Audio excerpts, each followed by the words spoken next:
बिस्मिल्लाहिर्रहमानिर्रहीम, अस्सलाम वालेकुम। आज 23 जनवरी है और दिन है जुमेरात का। सुप्रीम कोर्ट ऑफ पाकिस्तान से बराह रास्त आपसे मुखातिब है और जस्टिस सैयद मसूद अली शाह साहब और जस्टिस अकील अब्बासी साहब ने तौहीन अदालत के अहम केस का फैसला महफूज कर लिया है। लेकिन इसका जो फैसला आएगा वो सुप्रीम कोर्ट से आने वाली सबसे बड़ी खबर होगी। और जो इंदिया जजेस देकर गए हैं उस इंदिया के मुताबिक तो जजेस ने यही कहा है कि वो ये मामला फुल कोर्ट के लिए चीफ जस्टिस पाकिस्तान को भेजेंगे। अब देखना यह है कि वो क्या उसमें लैंग्वेज यूज़ करते हैं, वो उसमें क्या किस तरह क्या उसमें क्या डायरेक्शन देते हैं, रिक्वेस्ट करते हैं या कहते हैं कि चीफ जस्टिस इसको कंसीडर करें, ये देखना होगा। क्योंकि ये पॉइंट सेटल हो चुका है जिस पॉइंट में ये कहा गया है कि मामला फुल कोर्ट के लिए कमेटी को नहीं भेजना, चाहे वो जो याहिया अफरीदी साहब, मसूद अली शाह साहब या अमीनुद्दीन खान साहब वाली कमेटी है या दूसरी जो आईनी बेंच वाली कमेटी है जिसमें अमीनुद्दीन खान साहब हैं, जिसमें मोहम्मद अली मजहर साहब हैं और जमाल खान मंदुखेल साहब हैं। इस पॉइंट को इस्टेब्लिश कर दिया गया है कि जो फुल कोर्ट बिठाने का इख्तियार है वो chief justice Pakistan justice Yahya Afridi के पास है। क्योंकि फुल कोर्ट हर वक्त मुयसर होती है, अवेलेबल होती है,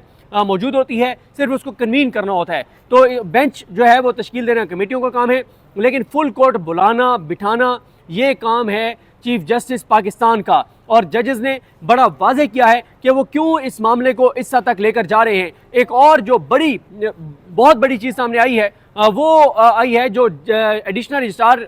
नज़र अब्बास है, एडिशनल रजिस्ट्रार जुडिशल नज़र अब्बास जिनको उहदे से हटाया गया है, उनका जो जवाब है उसकी अभी तफसीलात सामने आना बाकी है। लेकिन जस्टिस अकील अब्बासी ने बहुत बड़ी बात बताई है, ऑब्जर्वेशन दी है ओपन कोर्ट में, जब उन्होंने बताया कि जो एडिशनल रजिस्ट्रार जुडिशल हैं वो ये कहते हैं कि उनको कुर्बानी का बकरा बनाया गया है। उन्होंने तो सिर्फ ये मामला जो जुडिशल ऑर्डर के बाद था वो कमेटी को भेजा था कि वही बेंच तश्कील दे दें जो बेंच पहले ही केस सुन रहा था। लेकिन उन्होंने ये नहीं कहा था कमेटी को या अफरीदी साहब को या अमीनुद्दीन खान साहब को कि आप ये केस इनसे लेकर मंसूर अली शाह साहब से, आयशा मलिक से, इरफान सादत खान से लेकर और आईनी बेंच को भेज दें। ऐसा उन्होंने नहीं कहा था। ये बहुत बड़ा इंकशाफ था। और देखें याहिया अफरीदी साहब के लिए बड़ी मुश्किलात हैं। अगली वीडियो में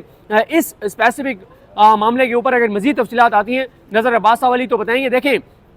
ये बात पहले भी नज़र आ रही थी कि नज़र अब्बास साहब को सिर्फ कुर्बानी का बकरा बनाया गया है। उनका इस सारे मामले से कोई तल्लुक़ नहीं है, उनके सारी लड़ाई से कोई तल्लुक़ नहीं है। ये जो कुछ किया है वो याहिया अफरीदी साहब और अमीनुद्दीन खान साहब ने बैठ के किया है। नज़र अब्बास साहब के सारे मामले से कोई तल्लुक़ नहीं है। देखें अदालती जो मुआमनीन मुकर्रर किए गए थे उनमें से 5 अदालती मुआमनीन ने ये बात कह दी है कि यही जो तौहीन अदालत के दायरे इख्तियार के अंदर रहते हुए ये बेंच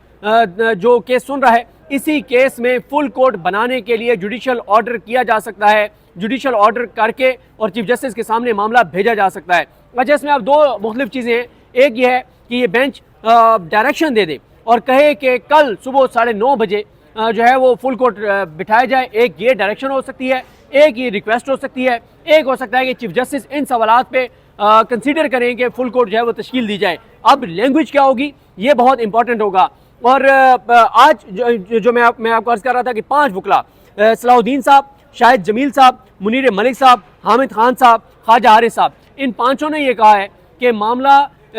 फुल कोर्ट के लिए जुडिशल ऑर्डर के ज़रिए मामला चीफ जस्टिस को भेजा जा सकता है। ऐसा नहीं है कि जुडिशल ऑर्डर फुल कोर्ट के लिए नहीं किया जा सकता। उसके अलावा आज जो उन्होंने मंसूर अली शाह साहब ने बताया कि वो ये केस क्यों सुन रहे हैं, उन्हें किस चीज़ की फ़िक्र है। उन्होंने बताया है कि हम इदारे को बचाना चाहते हैं, हम सुप्रीम कोर्ट को बचाना चाहते हैं और हम सुप्रीम कोर्ट को बचाने के लिए फ़िक्रमंद हैं। आज और बहुत सी ऐसी ऑब्जर्वेशन आई जिसमें वाज़ेह कर दिया जजेस ने कि जो 26वीं आईनी तरमीम है वो अदलिया की आज़ादी पर हमला है, अदलिया की गैर जानिबदारी पर हमला है, अदलिया के अंदर मुदाखलत है। और जिस तरह से उसके बाद 26वीं आईनी तरमीम हो या प्रैक्टिस एंड प्रोसीजर एक्ट में जो तब्दीलियाँ हों उससे बड़ा वाज़ेह है। आज ये भी मंसूर अली शाह साहब ने कहा कि जब practice and procedure act challenge हुआ था काजी फाइजी से जब चीफ जस्टिस पाकिस्तान बने थे और फुल कोर्ट बना था तो इसलिए हमने उसका वैलिडेट किया था। हमने कहा था कि आइन से मुतसादिम नहीं है क्योंकि उसमें सुप्रीम कोर्ट के इख्तियार को यानी कोई सुप्रीम कोर्ट से वापस नहीं लिया गया था, सुप्रीम कोर्ट के इख्तियार को कम नहीं किया गया था। लेकिन यहाँ पे आर्टिकल 191A जो है उसमें सुप्रीम कोर्ट के इख्तियार, जजेस के इख्तियार को कम किया गया है। तो ये इजाज़त नहीं दी जा सकती कि सुप्रीम कोर्ट के इख्तियार को कम किया जाए। दूसरा जो मंसूर अली शाह साहब ने कहा कि दुनिया में कोई एक मुल्क ऐसा बता दे, दुनिया का कोई एक ऐसा आइन बता दे जहाँ पे एग्जेक्टिव को ये इख्तियार दिया गया हो कि वो अपनी मर्जी के जो है वो बेंचेस बनाए। और फिर उन्होंने जो जजेस लगाए जा रहे हैं उस पर भी उन्होंने सवालात उठाए और उन्होंने एहसन मून साहब को कहा कि आपकी मर्जी के सारे जज आ रहे हैं। और उन्होंने एहसन मून साहब को कहा कि जिन जजेस के नाम जब क्योंकि वो हुआ ये था कि एहसन भून साहब ने कहा कि आप जो है वो बैठ रहे हैं उसके अंदर जो कमेटी है प्रैक्टिस एंड प्रोसीजर की रेगुलर कमेटी, उसमें आप बैठते हैं। उन्होंने बैठते तो मैं जुडिशल कमीशन ऑफ पाकिस्तान में भी हूँ, लेकिन उन्होंने ब्रेक के बाद भी ये बात कही कि आपकी मर्जी के जजेस आ रहे हैं, आपकी साइड के जजेस आ रहे हैं, आपके जजेस आ रहे हैं। ये बात मंसूर अली शाह साहब ने उनको कही। उसके बाद ये भी कहा उन्होंने कि अब हम ये तो कर नहीं सकते, क्योंकि जब ये बार बार कह रहे थे एहसन भून साहब कि मामला जो है वो आप कमेटी को भेज दें, तो पूछा गया कौन सी कमेटी को, तो कहा गया कि आप ऐसे करें कि आप मामला चीफ जस्टिस को भेजें और चीफ जस्टिस को ये कहें कि वो कोई कंसर्न कमेटी है जिस कमेटी का चीफ जस्टिस समझते हैं, अगर चीफ जस्टिस ये समझते हैं कि ये मामला जो है वो रेगुलर कमेटी का है तो आप रेगुलर कमेटी को दे दें, और अगर आप ये समझते हैं कि मामला आईनी बेंच की कमेटी का है तो चीफ जस्टिस उसके सामने रख दें। तो यहाँ पर अकील अब्बासी साहब ने कहा कि देखें दोनों कमेटियां अपना फैसला बता चुकी हैं, यानी जो रेगुलर कमेटी है उसमें याहिया अफरीदी साहब और अमीनुद्दीन खान साहब बैठ के बता चुके हैं ये केस हमारा नहीं है, ये केस आईनी बेंच का है, और आईनी बेंच की कमेटी ने भी कहा कि हाँ ये हमारा केस है। तो दोनों कमेटियां तो फैसला बता चुकी हैं। तो मंसूर अली शाह साहब ने कहा कि क्या आप ये चाहते हैं कि हम दोनों कमेटियों का मुश्तरका इजलास बुला लें, और साथ ही मंसूर अली शाह साहब ने बार बार कहा कि मामला फुल कोर्ट के सामने भिजवाने में मसला क्या है, सबसे बड़ा फोरम वो है, ये जो मसाइल हैं ये रोज उठेंगे, ये इशूज रोजाना आएंगे, रोजाना बेंचेस के अंदर मसले होंगे, और जिस तरह से हमारे बेंच से जुडिशल ऑर्डर के बावजूद केस ट्रांसफर किया गया है ये रूटीन बन जाएगी। एक बहुत सबसे आज बड़ी जो ऑब्जर्वेशन थी मैं समझता हूँ वो ये थी जब मंसूर अली शाह साहब ने कहा कि हम जो कमेटी के मेंबरान हैं उनको तौहीन अदालत का नोटिस कर सकते हैं, यानी मंसूर अली शाह साहब ने कहा कि हमारे पास ये इख्तियार है कि हम जुडिशल साइड पर बैठ के chief justice Pakistan justice Yahya Afridi और जस्टिस अमीनुद्दीन खान जो आईनी बेंच के नून लीग के सिलेक्टेड सरबराह हैं और नून लीग के सिलेक्टेड याहिया अफरीदी साहब भी चीफ जस्टिस पाकिस्तान हैं, तो उन्होंने कहा कि हम चाहें तो उनको तौहीन अदालत का नोटिस कर सकते हैं, लेकिन हम तौहीन अदालत का नोटिस नहीं करेंगे। हम नहीं चाहते कि मामला किसी और तरफ जाएं, हम सिर्फ ये चाहते हैं कि अब क्योंकि बहुत अहम कानूनी नुकात सामने आ गए हैं और वो कानूनी नुकात ये हैं कि एक केस कमेटी ने हमारे पास भेजा, हमारे पास लगा, हमने उसको सुनना शुरू किया, हमने उसमें कुछ क्वेश्चन फ्रेम किए और अभी हमने उसमें फैसला नहीं दिया, हमने बताया नहीं है कि हमने इधर जाना है उधर जाना है, क्वेश्चन फ्रेम हुए, हमने सुनना शुरू किया, दलाइल का आगाज हुआ और कमेटी ने हमारे से केस वापस ले लिया। उन्होंने कहा कि अब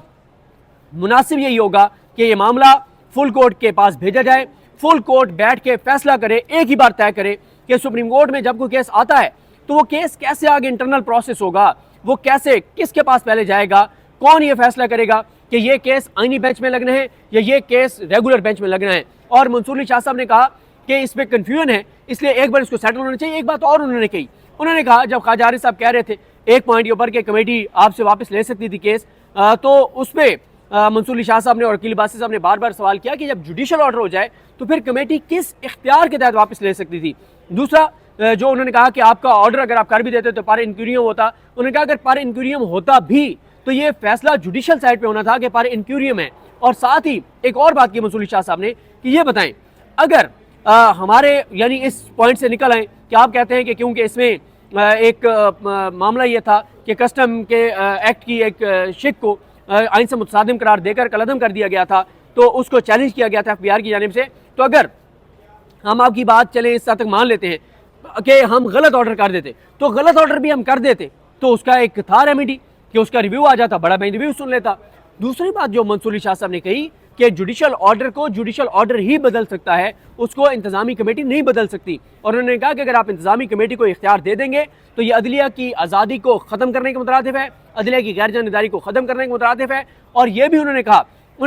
ये तो चले एक ऐसा केस है ना जिसमें आप कह रहे हैं कि ये आईनी बेंच के सामने शुरू में ही जाना चाहिए था और गलती से हमारे पास लग गया है। अगर फ़र्ज़ करें एक केस है जो है ही 185 के तहत नीचे डिसाइड हुआ है, ऊपर 185 के तहत हमारे पास आया है और नीचे 199 का केस नहीं था और उसकी जुरिसडिक्शन हमारी ही बनती है और हम उसको सुनना शुरू करते हैं और वो केस हमसे वापस लेके आईनी बेंच को भेज दिया जाता है, तो ये बताएं फिर वो बेंच क्या करेगा। अगर उसकी जुरिसडिक्शन है, वो उसका दायरा इख्तियार है, वो समाअत कर सकता है, ना सिर्फ ये कि कर सकता है बल्कि करनी ही रेगुलर बेंच को चाहिए और वो रेगुलर बेंच से केस वापस ले लिया जाता है, तो फिर रेगुलर बेंच क्या करेगा। और बार बार ये कहा गया कि जिस तरह से चीज़ें हो रही हैं वो दुरुस्त नहीं है और दबे अल्फाज में जो फैसले जिस तरह के आ रहे हैं अदालतों से लिए जा रहे हैं उसके ऊपर भी उन्होंने बात की। और जिस तरह से मैंने आपको बताया कि आज बहुत सी ऐसी चीज़ें हैं जो आज की समाज में इंपॉर्टेंट है, लेकिन बेहतर यही है कि मैं नेक्स्ट एक वीडियो करके उसमें आपको पूरे दिन की समाअत का अहवाल एक ही बार बता दूं, क्योंकि इसमें आज कैटेगोरिकल बता दिया गया है कि किस तरह से एग्जेक्टिव की मुदाखलत हो रही है सुप्रीम कोर्ट में, किस तरह से सुप्रीम कोर्ट के इख्तियारात को सलब किया गया है, किस तरह से जुडिशल कमीशन ऑफ पाकिस्तान बनाया गया है, किस तरह से जजेस लगाए जा रहे हैं, किस तरह के फैसले करवाए जा रहे हैं, किस तरह के बेंचेस बनाए जा रहे हैं, कमेटियां किस तरह से गैर कानूनी हरकतें कर रही हैं, चीफ जस्टिस पाकिस्तान याही अफरीदी अमीनुद्दीन खान के साथ बैठकर क्या कर रहे हैं, तो किस तरह से सुप्रीम कोर्ट को तबाह और बर्बाद किया जा रहा है। तो मंसूर अली शाह साहब डट गए हैं, वो सुप्रीम कोर्ट को बचाने के लिए एक बड़ी कोशिश कर रहे हैं और उसके लिए आज मंसूर अली शाह साहब ने फैसला महफूज कर लिया है। अभी कुछ देर में पता चल जाएगा कि आज फैसला सुनाया जाता है या कल सुनाने का कहते हैं, और जब फैसला सुनाया जाएगा तो उसमें क्या फुल कोर्ट बनाने की डायरेक्शन होगी, चीफ जस्टिस को रिक्वेस्ट होगी, रिकमेंडेशन होगी, तो कंसिडर करने का कहा जाएगा। ये बहुत इंपॉर्टेंट है, लेकिन नज़र ये आ रहा है कि चीज़ें जो हैं वो अब बड़ी शदीद लड़ाई की तरफ जाएंगी। और नेक्स्ट किसी वीडियो में ये भी बताएंगे कि लगता यह है कि अब इस लड़ाई में justice Ayesha Malik, justice Shahid Waheed, justice Athar Minallah, justice Malik Shahzad Ahmed Khan समेत कुछ और जजेस का किरदार भी इस लड़ाई में आने वाला है। ये मैं क्यों कह रहा हूँ, इस पर नेक्स्ट वीडियो में बात करेंगे। मुझे अपनी दुआ में याद रखें। अल्लाह करीम हम सबका हामी नासरू। अल्लाह हाफिज़।